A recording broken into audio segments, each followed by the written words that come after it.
Mosquito நெட்டோட வருது. பாப்பாக்கு கொசுலாம் கடிக்காது.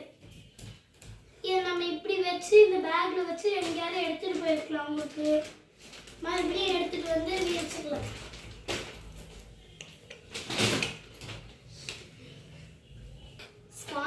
Spongy தலகாணிகள்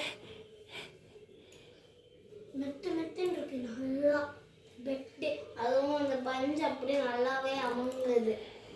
அமுனா வரும். அதுவும் ரொம்ப ஸ்மூத்தாக இருக்கு, ஹார்டாக இல்லாமல். நம்ம யூஸ் பண்ணுற இந்த தலகாணி இருக்குல்ல, அது கொஞ்சம் ஹார்டாக இருக்கு. ஆனால் அது ஹார்ட் ரெண்டு சைடு இருக்கு. ரொம்ப இதுவாக இருக்குது. இதை இப்படி மாடிச்சு நம்ம பேக்ல வச்சு மறுபடியும் எடுத்துட்டு போயிடலாம். ஓகே.